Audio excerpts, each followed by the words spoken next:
Queridos amigos e amigas que nos acompanham através dos vários canais e através das plataformas digitais para os quais essa palestra, essa reunião está sendo também encaminhada, direcionada, minha saudação cordial aos amigos aqui da mesa que compõem essa reunião, na pessoa de Dona Bernadette Oliveira. Eu saúdo também todos os trabalhadores e os servidores desta casa veneranda. Caros amigos e amigas aqui presentes, Deus seja conosco, nos abençoe e nos guarde, nos envolva na presença dos Espíritos bons.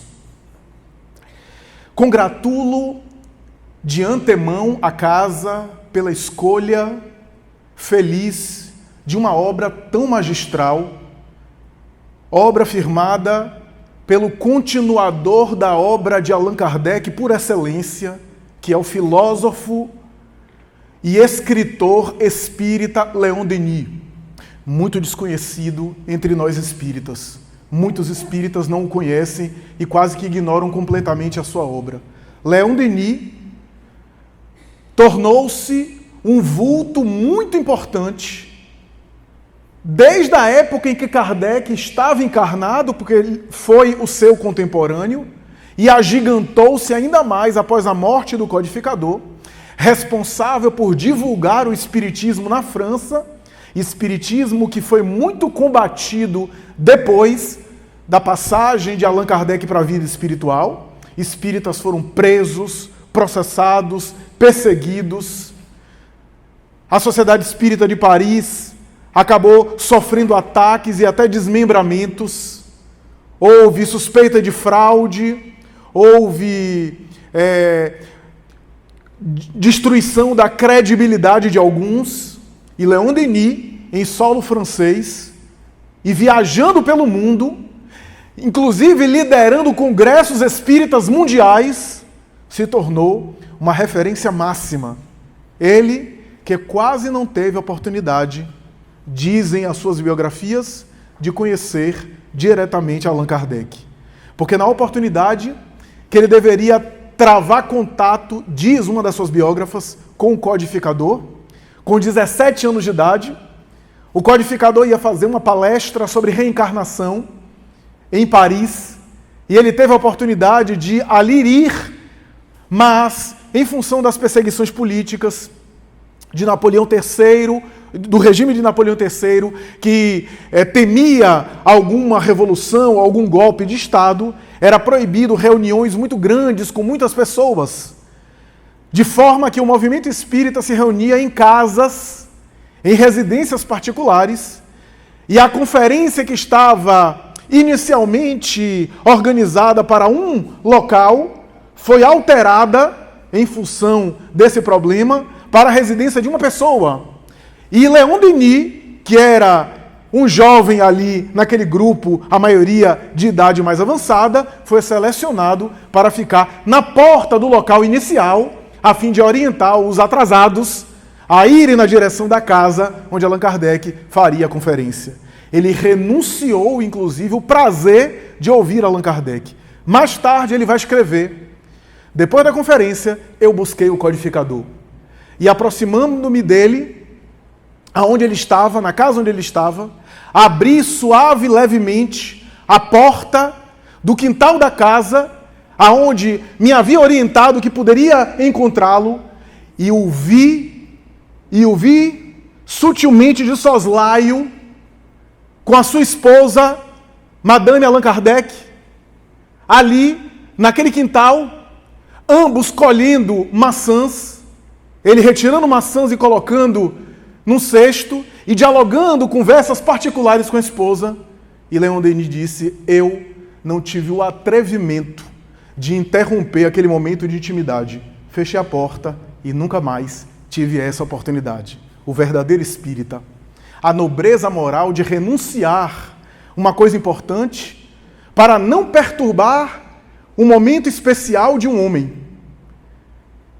E ele se tornou mais tarde um verdadeiro vulto, escrevendo obras memoráveis, de uma grande profundidade filosófica, de uma altura espiritual impressionante, como é o caso de cristianismo e espiritismo, socialismo e espiritismo, no invisível, e esta obra, Après la morte, depois da morte, que é uma obra cujo prefácio já impacta a gente, porque fala das grandes civilizações que se transformaram em pó. Cadê elas? Leon Denis clama.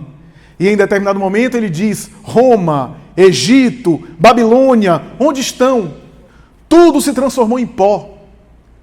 Tudo voltou ao pó. Será que tudo, as ambições, os amores, os afetos se destroem? E ele começa a fazer uma análise das transformações materiais e moleculares da natureza, no estilo Lavoisier, nada se perde, nada se ganha, tudo se transforma, questionando mais tarde por que, se em tudo na matéria se transforma em outras feições, em outras expressões, porque só a consciência, porque só a personalidade é que vai se acabar.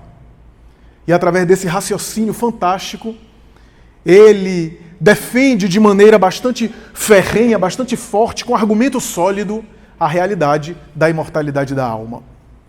Em 1832, especificamente no dia 22 de março, às 9h30 para 10 horas da noite, um grande poeta, considerado o maior gênio da literatura alemã, eu me refiro a Johann Goethe, que se encontrava na sua casa em Weimar, estava delirando, moribundo, agonizando, naquela agonia que normalmente antecede a morte.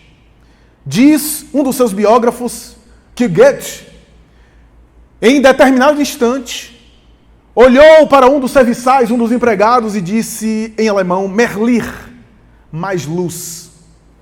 As pessoas começaram a correr, a abrir talvez as cortinas para que pelo menos a projeção da claridade lunar pudesse oferecer um pouco mais de iluminação. Alguns candelabros foram retirados da sala para o quarto onde Goethe, já bem doente, se encontrava, a fim de colocar luz, claridade. Mas ele continuava, não obstante todas essas tentativas, a exclamar: Mehr Licht, mais luz.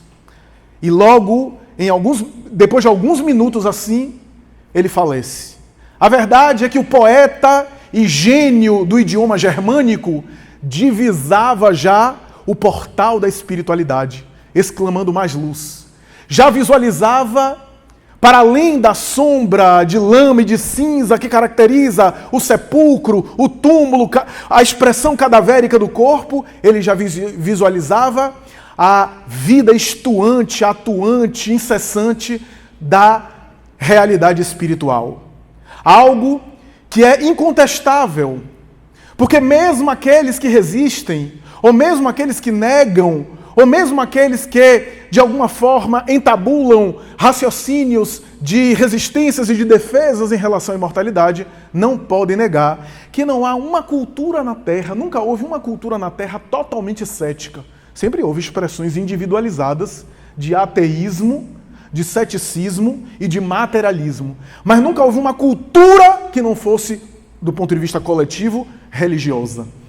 Toda a tradição da Terra é feita de histórias, de tradição, de contos, de ensinamentos que se fundamentam, que se relacionam com tradições espirituais, convivências para além da vida material.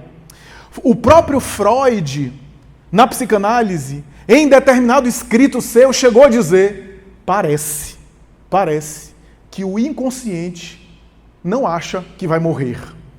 A expressão freudiana talvez tenha um sabor de verdade maior do que ele próprio, que era ateu, que era materialista, pôde ali afirmar. Por outro lado, Platão exclamava dizendo: se não houver vida após a morte, que bom negócio fazem os maus. Porque são maus, se aproveitam, prejudicam os outros e gozam aqui para depois não haver nada depois. Mas ai deles se houver uma continuidade após a vida física, porque terão que responder pelos crimes praticados. A verdade é que Platão, que Goethe, que Freud, todos eles tocam na realidade da possibilidade de uma vida além, de uma vida invisível aos olhos materiais, mas não menos intensa, não menos patente. Porque a verdade é que a imortalidade da alma está presente o tempo todo na história da humanidade. Se a gente recuar e fizer uma análise, mesmo de maneira superficial, encontrá-la-emos repetidamente ao longo da história. Encontrá-la-emos mesmo em experiências antes da chamada civilização, na chamada era pré-social. Por exemplo, em um belo trabalho de Hernani Guimarães Andrade, já citei ele aqui, esse grande engenheiro, analisando estudos de antropologia, que concluíram que no período glaciário de Guns, no período, portanto, paleolítico, do homem das furnas, do homem de Neandertal, havia escritas e desenhos rupestres nessas furnas, nas cavernas, que descreviam a alma dos mortos que voltavam para se comunicar. E a cabeça ou crânio voltada sempre para o oeste, na porta das cavernas, era uma forma de superstição daquele homem primitivo, de que aquelas cabeças, aqueles crânios humanos, defendiam eles dos mortos que voltavam para se comunicar com os chamados vivos. A ideia da comunicação com os chamados mortos, de uma continuidade da vida após a vida, está presente em todos sem exceção, livros sagrados religiosos. Do livro dos egípcios, livro dos mortos, o Bardo Todol, o livro tibetano dos mortos, a coleção do Vedanta, coleção de livros sagrados oriental. E em todas as tradições, inclusive na Bíblia, há fatos incontestáveis de comunicação dos mortos com vivos e de diálogos do mundo material com uma vida invisível, com uma vida chamada espiritual. No Antigo Testamento, no Velho Testamento bíblico, não há como negar, é incontestável a descrição ali presente do rei Saul, rei que havia desencadeado uma guerra e que mais tarde vai até a médium. Não havia o termo médium na época, então a expressão que está na Bíblia é sensitiva ou pitonisa. A sensitiva ou a pitonisa do Endor, ele vai se consultar e ela entra em transe e manifesta o espírito de Samuel. Samuel vem e orienta ele, inclusive pedindo para que ele parasse com a guerra que havia perpetrado. E como quase sempre a gente ouve o conselho dos espíritos e faz aquilo que a gente acha que deve ser, mesmo ouvindo as vozes dos espíritos. Ele não parou com a guerra e acabou sendo vencido, sendo humilhado, inclusive, e sendo colocado em cativeiro. É engraçado assim, as pessoas buscam o conselho dos espíritos na expectativa dos espíritos falarem aquilo que elas querem ouvir. E aí continuam seguindo aquilo que os seus egos desejam assim vivenciar. Mas, quando se refere, por exemplo, a Abraão, o Pentateuco mosaico se refere que Abraão recebe mensageiros que visitam a sua casa, orientando ele a buscar a terra prometida. Mensageiros que dialogam com ele e de repente desaparecem. Não eram mensageiros naquela ideia dos anjos medievais. Eram pessoas com barba, com características do povo judeu, que aparece e dialoga com Abraão, com o pai Abraão. E assim, sucessivamente, Moisés, que é vítima de transes espirituais, que dialoga com o mundo invisível, que é vítima e objeto de vários fenômenos interessantes, sem me referir aqui ao Novo Testamento, que é riquíssimo em fatos de contato com a vida espiritual. Quem não se recorda de Maria, a mãe de Jesus, Maria de Nazaré, que recebe a visita do anjo, do Espírito sublime, anunciando a sua gravidez, e a sua prima também, Isabel, que também recebe um transe e uma comunicação bem parecida a respeito do nascimento do Batista. Quem não se recorda dos fatos espirituais presentes ali no Novo Testamento que atestam a realidade de uma vida após a morte? Quem não se recorda do diálogo de Jesus com o centurião romano, quando o centurião diz: não precisa seguir a mim até o meu soldado que está doente. É porque eu sou um homem que manda em homens. Eu digo aos meus homens, façam isso, façam aquilo, e eles me obedecem. Não precisa que você vá lá. Você é o Senhor dos Espíritos. É só você ordenar que o meu servo vai estar curado.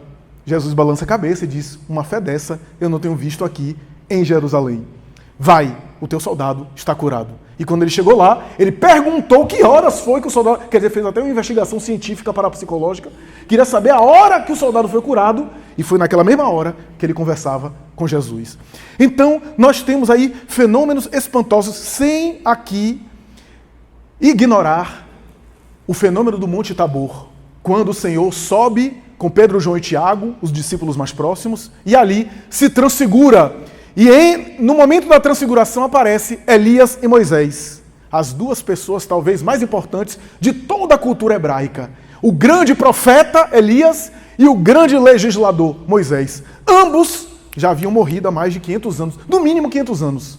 Estavam ali conversando com Jesus. Fato incontestável, que está registrado nos evangelhos. E quem não se recorda do próprio Jesus, depois de crucificado, aparecendo a inúmeras testemunhas, demonstrando, portanto, essa realidade. Mas fora dos evangelhos, quantos relatos de não religiosos? Reporta-se, por exemplo, Plutarco, historiador de Roma, que não era religioso.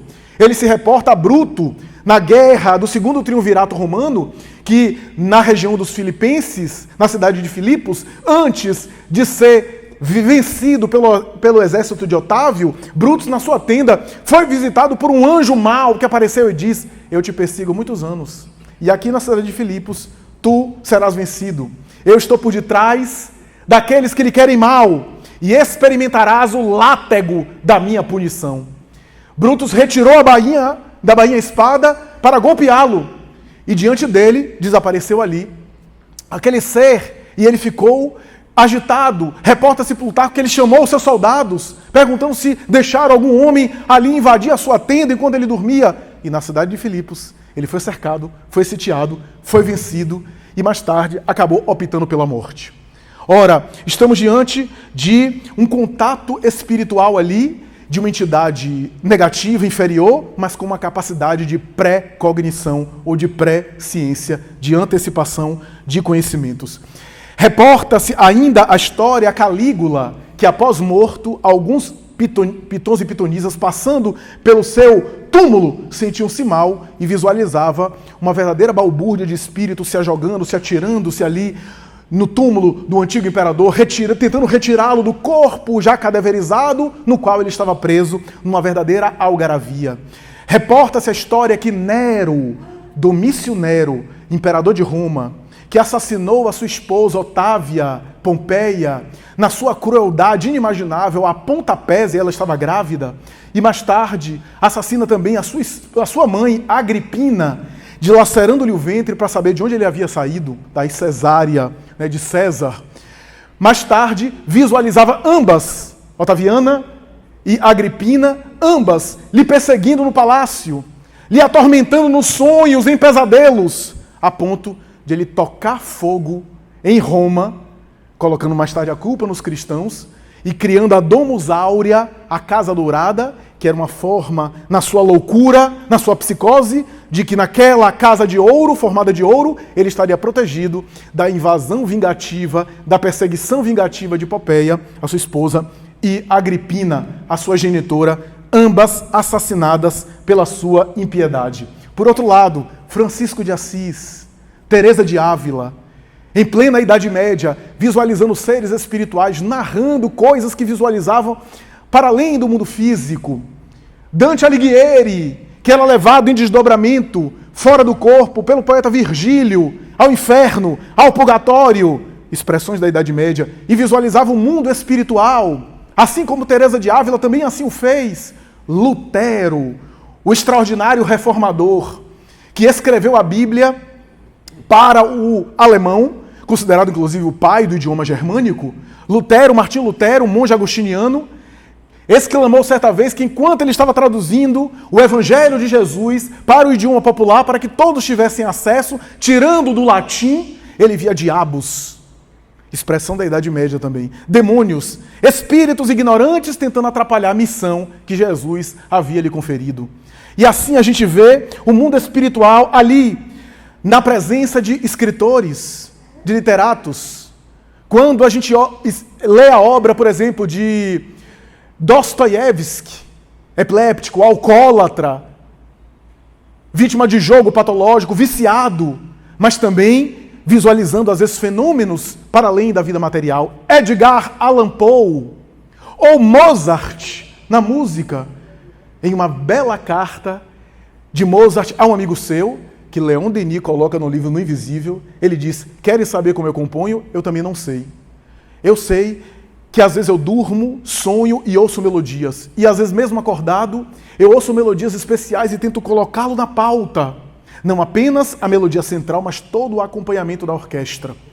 A minha tarefa é muitas vezes transmutar, codificar em melodia musical compreensível aquilo que às vezes eu escuto em momentos de silêncio e de recolhimento. Ora, a vida espiritual está assim, estuante, abundante. Quem não se lembra de Carl Gustav Jung, o psiquiatra suíço, discípulo de Freud, que escreveu um livro chamado Resposta a Jó, que é uma espécie de análise psicológica profunda da personalidade de Jó, esse mito do Velho Testamento, fazendo uma análise especial sobre a temática psicológica do livro de Jó, esse livro tão especial, tão sofisticado, e ele vai dizer, em uma das suas biografias, que se existe algo como espírito, se existe espírito, alguma coisa como espírito me pegou pelo pescoço e me obrigou a escrever durante 3 dias e 3 noites, após o que a febre que eu tinha e o problema hepático que eu sofria cessaram e a paz voltou a reinar em minha casa. Mais tarde, depois de um amigo seu morrer e ele ir para o enterro, consolar a viúva, que também era amiga sua, ele dormiu e sentiu sair do corpo, foi até a casa do amigo que ele conhecia, entrou nos aposentos do amigo, foi até uma biblioteca que ele tinha, e ali naquela biblioteca, ele achou 5 livros encadernados em tom vermelho, da segunda prateleira de baixo para cima, e um deles, quando ele pegou, Émile Zola, o escritor francês. Ele acordou e resolveu fazer a mesma viagem que fez durante o sonho. Chegou lá, bateu na porta, a esposa, agora viúva do seu amigo, atendeu. Ele, muito constrangido, pediu para visitar a biblioteca do amigo. E chegando lá, da segunda prateleira, de baixo para cima, 5 livros encadernados em tom vermelho, e um deles, Émile Zola, quando ele retirou, nome do livro, Herança dos Mortos. Jung vai dizer mais tarde, porque ele vai e volta, ele vai dizer mais tarde, não, deve ter sido o meu medo inconsciente da morte, um fenômeno do arquétipo do medo da morte, e teoriza muito sobre isso, mas não pode negar que algo dele, consciente, saiu do corpo dele, viu uma coisa que mais tarde ele confirmou presencialmente. A vida espiritual ali. O que é que a doutrina espírita faz? A doutrina espírita não apenas constata essa realidade, que já foi constatada, porque não é patrimônio exclusivo da doutrina espírita, mas estuda a relação do mundo espiritual com o chamado mundo físico. E estuda também a passagem do mundo material para o mundo espiritual das almas. São os próprios espíritos que vieram para se comunicar a Allan Kardec e descrever como é a vida espiritual. É o próprio mundo espiritual que descreve como é lá. Se alguém mora em uma cidade e eu quero colher informações sobre essa cidade, nada melhor do que ouvir a experiência de alguém que mora lá, que reside lá. São os próprios espíritos que retornam para se comunicar e dizer como é a vida espiritual. A morte, constata Allan Kardec, é uma mudança de estado vibratório, sem mudar necessariamente a pessoa. A morte não muda ninguém. Cada um desperta além do túmulo, foi isso que ele constatou em O Céu e o Inferno. Cada um desperta além do túmulo, conforme foi adormecer. Nem santo, nem diabo. Cada um desperta com seus vícios e as suas virtudes. Com o seu nível de felicidade que conseguiu conquistar aqui na Terra, a partir das virtudes que foram desenvolvidas, e o nível de sofrimento pelos vícios que foram cultivados. Desperta na vida espiritual como consequência daquilo que fez. Emmanuel mais tarde vai dizer, a morte é um diploma de faculdade. Que diploma, hein? Está lá em Pensamento e Vida.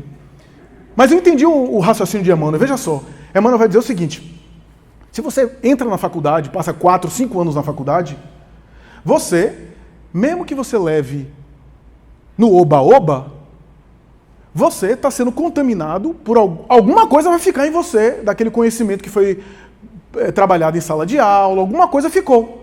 E no final do curso, se você conseguir assimilar algum nível de aprendizagem, e não ficou só colando do colega, enfim, mas isso também acontece, você recebe um documento que atesta que você aprendeu, que está habilitado para aquela profissão. Está habilitado para exercer aquela profissão. Porque durante todos esses anos, você foi assimilando aquele conhecimento. Emmanuel vai dizer que na morte, há uma espécie de diploma que você recebe. O diploma que é o resultado daquilo que você fez de si mesmo. Emmanuel chega a dizer, por isso que, na morte, o indivíduo penetra mais profundamente em si mesmo. Penetra mais profundamente na realidade que ele é. Aquilo que ele cultivou, ele acentuadamente ele é. Porque na carne, a gente, às vezes, a matéria abafa muita coisa, né? A gente está vestido pela matéria. A matéria me encobre. A morte me desvela. Chico Xavier dizia que a desencarnação é o striptease da verdade. Porque me desnuda. A quantidade de luz e de sombra que eu tenho, ninguém está vendo aqui. Que bom, né? Graças a Deus. Já pensou? A gente olhar e ver a quantidade de sombras do outro, né? Penetrar. Mas quando a gente se libera do corpo, a gente se apresenta como é. André Luiz vai dizer no Mundo Maior, vivo, muita gente bonita, perfumada, com jeitos e etiquetas sofisticadas, com trato fino, e quando chegou aqui na vida espiritual, eram feras, eram bestas humanas. Porque fora da matéria, a gente se apresenta como a gente é, com aquilo que a gente cultivou moralmente. Então, dentro da carne, a gente se abafa alguma coisa, a gente se distrai com muita coisa que se anestesia. Então você vai para o shopping, você compra, você vai para o mercado, compra o pão de hoje, de noite, a manteiga, o leite, vai para casa, alimenta os filhos. Só que chegando na vida espiritual, não tem mercado. Não tem essas distrações. Você está como se fosse num espelho, vendo você mesmo de maneira... Não tem ninguém que vai chegar lá, vai te condenar. É um juiz que vai te condenar. E ninguém vai te absolver. O tribunal é interno. O tribunal é interior. É o próprio espírito que se vê e não consegue fugir de si mesmo. Então, essa é a realidade que o Espiritismo vem explicar, que as outras tradições nem sempre apresentavam. Vai colocar de maneira lógica essa continuidade. Aquele que cultivou paz, tem paz, porque buscou isso. É só uma continuação daquilo que cultivou aqui. Aquele que tornou a vida em si, de si mesmo, um inferno, encontrará o inferno. Ninguém vai para o inferno, leva o inferno que carrega. É isso que a doutrina espírita explica. Através da sua literatura, através dos depoimentos do mundo espiritual, no texto O Passamento ou a Passagem de O Céu e o Inferno, Allan Kardec vai dizer, aquele que cultiva mentalmente só a vida na matéria, tem dificuldade da matéria se libertar. Fixo psicologicamente na matéria, ele morre fisicamente, o corpo morre, mas não desencarna e fica preso, psicologicamente falando. E a gente vê o espírito ali, vinculado ainda a hábitos materiais. Foi um pouco o que aconteceu em André Luiz, em nosso lar, né? Barba crescendo, desejos, tudo que é tipo de desejo, fome, sexo, sede. Não tinha um corpo, mas tinha mente.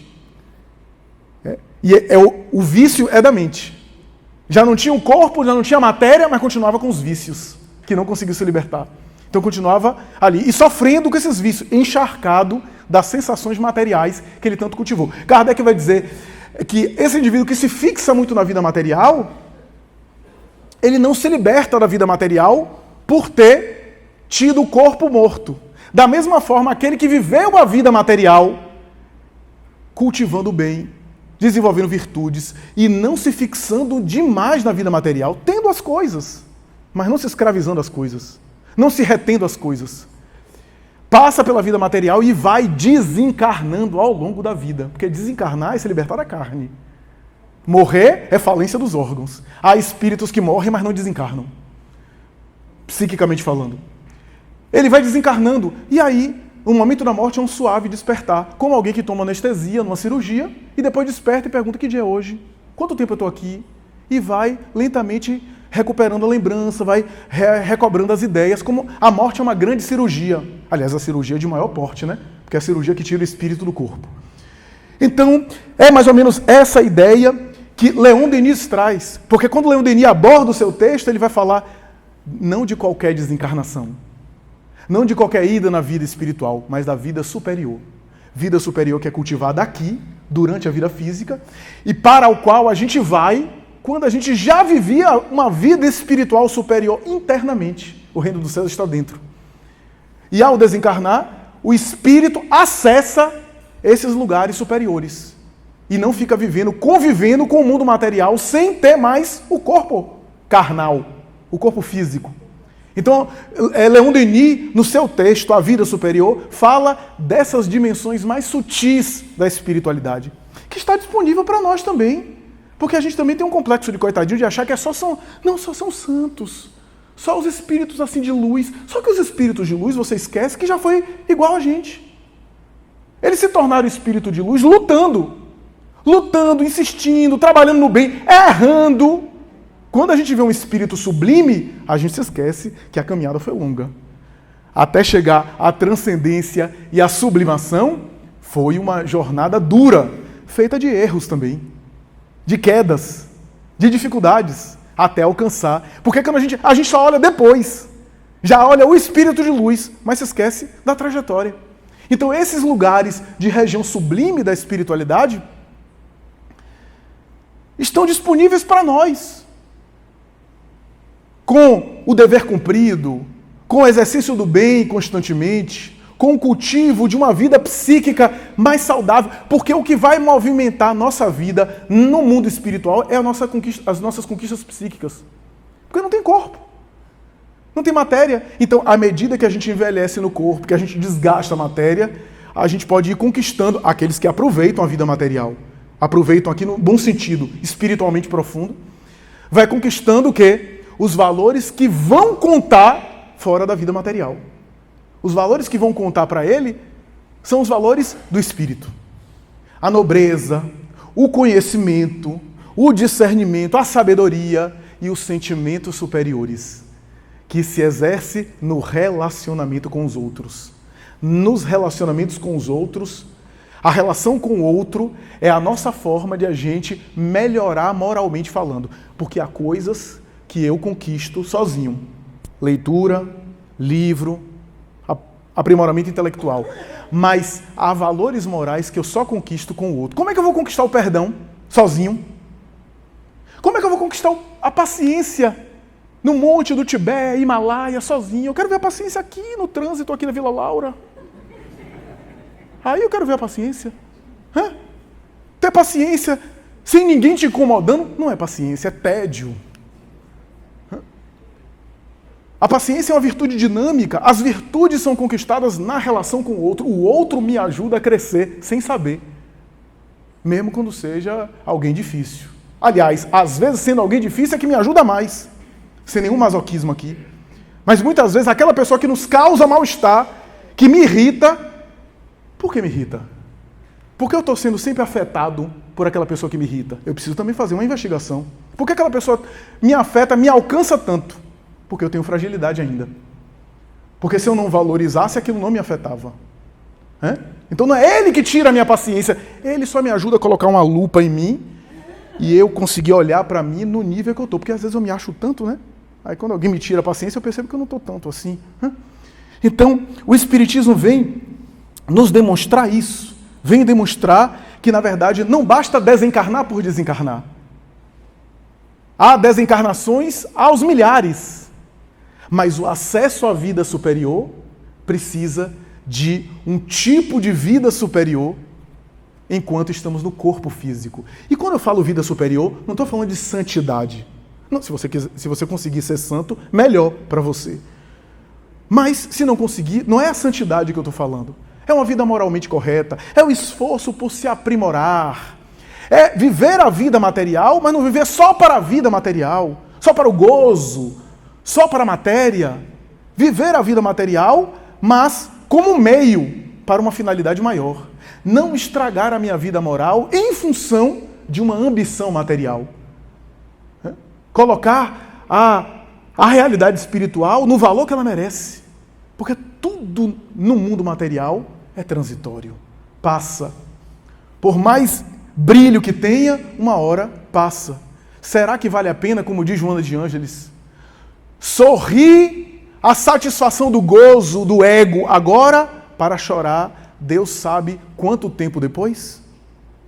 É melhor fazer a coisa certa chorando hoje, para sorrir permanentemente, do que se corromper agora, sorrindo, e quase sempre as nossas quedas espirituais são feitas sorrindo. As vitórias é que são feitas chorando, suando, lutando, se esforçando. Para chorar, sabe lá Deus quando? Até quando?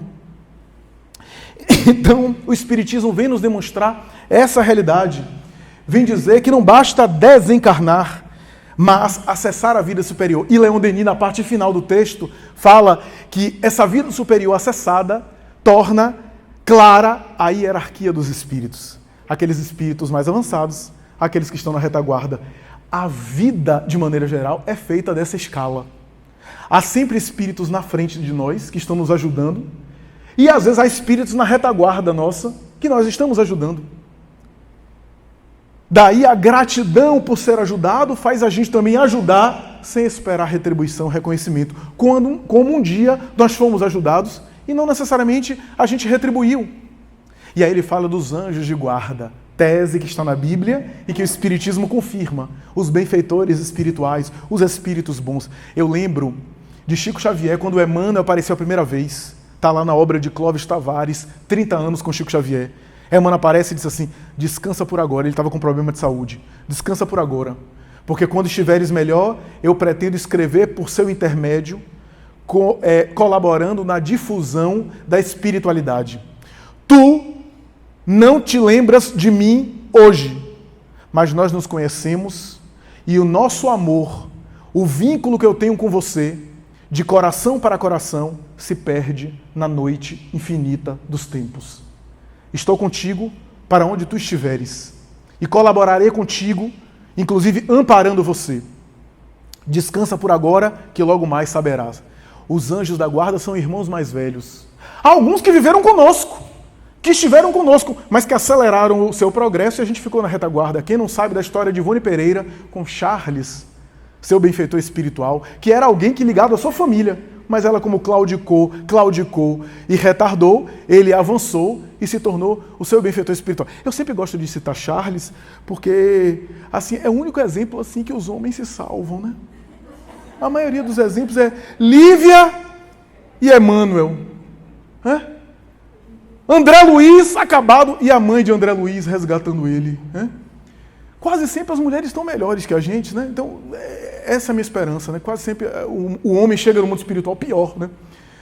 Que, aliás, foi uma realidade, né? André Luiz chega lá no mundo espiritual, ele estava numa realidade próxima da Terra, uma dimensão próxima. A colônia Nosso Lar já era uma bênção para ele, suicídio indireto, ainda vivendo as sensações fisiológicas da matéria. E a mãe estava inacessível para ele. A mãe, que ele chamava de sentimentaloide, que ele tinha lembranças que na Terra muitas vezes desprezava a mãe, porque a mãe era amorosa demais, generosa demais, e ele achava a mãe besta demais, que muitas vezes desqualificava ela junto ao pai, se juntava ao pai para ridicularizar a mãe. Ele diz isso na obra. Então veja como as coisas às vezes mudam no mundo espiritual. Mudam no mundo espiritual. Emmanuel, a mesma coisa. Emmanuel era um senador romano, do Império Romano, tinha escravo, tinha uma serva chamada Ana. Quando ele desencarna, ele fica, Ana, vem cá. Cadê você, Ana? Desencarnou cego, né, pela erupção do Vesúvio. Cadê você, Ana? E Ana também desencarnou ali naquela situação. Até que o Espírito chegou e disse assim, você já não tem escrava mais. Ana está em outra dimensão, está em outra região, inacessível a você. A escrava dele, né, estava em outra dimensão. Então André Luiz fica se debatendo e começa a reclamar. A mãe aparece, consola ele e diz, meu filho, para de reclamar tanto. Eu estou numa região que você não tem acesso ainda, porque aqueles que crescem podem descer àqueles que estão na retaguarda. Mas aqueles que estão na retaguarda não podem imediatamente subir, pelo menos de maneira imediata. Então o Espiritismo ensina essas realidades da chamada vida superior.